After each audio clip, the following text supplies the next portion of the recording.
prospectively presented maybe centuries later in Constantine's time when all these things were, fleshed out in their final form. I don't know when all these points of the construction of the presentation, I don't call it a myth or a legend because people get angry and I don't like those words, the presentation we have were put in their final form. But one thing is sure, Mark and John dispense with the infancy narratives. Why? Because they knew them. They're not dumb. They knew them, but they probably felt they were unreliable and therefore did not include them. So neither Mark and John have anything. See, most people don't even know that who are believers. Mark and John don't have anything about Jesus' childhood. Where does Jesus first appear in Mark and John? Among the disciples of John the Baptist. That would seem to be a reasonable assumption, given that John the Baptist was a more well-known and important leader even in Josephus. And if John the Baptist is an Essene leader, which I think we'll probably come to the conclusion that he may have been, then that would make Jesus and others like him a member of this Essene movement that's responsible for the Dead Sea Scrolls and so on. So that wouldn't surprise me at all. So they all agree that he appears among the disciples or followers of John the Baptist. Okay, that's something that maybe, if you want to start out with a historically acceptable point that nobody could shoot holes in, that would be okay. So in any case, that's exactly the time that Josephus portrays the Messianic movement or the Zealot movement beginning in Palestine. That is 7 A.D. When we read Josephus, will be I got back to where I wanted to go to. I saw myself way off, but I climbed back out. 7 A.D., 6 to 7 A.D. is exactly the time that Josephus tells us Judas the Galilean, another Galilean like Jesus and his followers. I have a guy who sent me a manuscript the other day where he wants to prove Judas the Galilean was Jesus. And that the stories were taken from Judas the Galilean. So I thought, that's an interesting thesis, and the fellow has written a book on it, that's fine. And I can well understand why he would think that, and I'm not saying it doesn't have some merit or not merit to it. But in any case, all those are shots in the dark because no one is ever going to be able to prove any of these things because most of the evidences have vanished.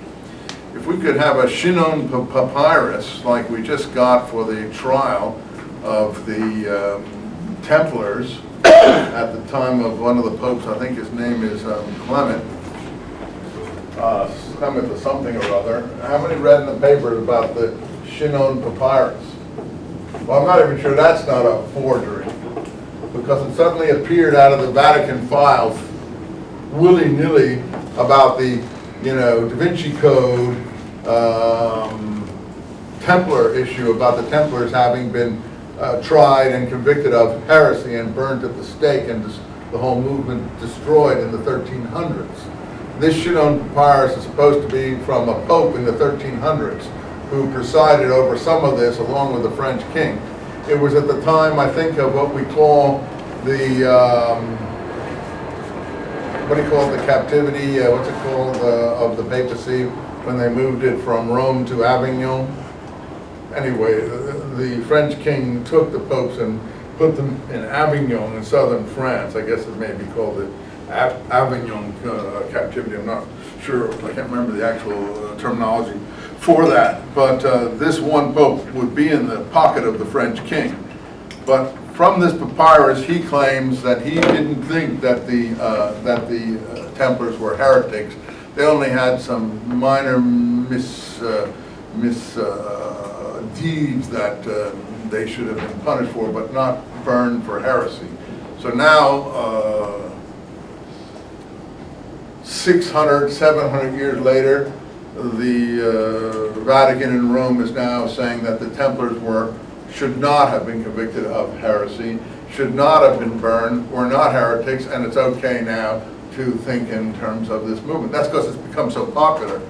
So I don't know if this Shinon papyrus, which is supposed to be in the actual handwritten document from that period, they say, well, where was this document for 700 years?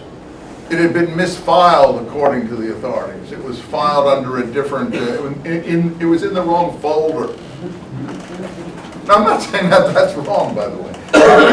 anything's possible, you know. I mean, we know what, you know, government officials and others are like, so I mean, I'm not trying to say it, but it seems a little odd. I think they probably just felt it was a good time to release it. So the question is whether that was, whether that's an accurate document. Same thing for this period. If we had a Shinon papyrus for this period that would be misfiled someplace and suddenly appear, we might be able to sort out some of these problems. But I doubt very seriously if that's the Judas the Galilean problem. But it is really interesting that the Zealot movement, there we go back to where we went, according to Josephus, is the fourth philosophy, and he has two portraits of it. One in the Jewish War and one in the Antiquities, and those two portraits don't agree. Because in the one portrait, he says it was founded by someone called Judas the Galilean. And he doesn't call it the Zealot movement, he calls it the fourth philosophy. That's in JW. But in the Antiquities, he says it was founded by two people, Judas and somebody called Saduk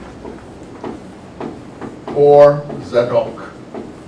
And that is really interesting, because that means it's a, Zadok is a priest name, Judas is a king name, and that means that we have a priestly and a kingly sort of line going on there.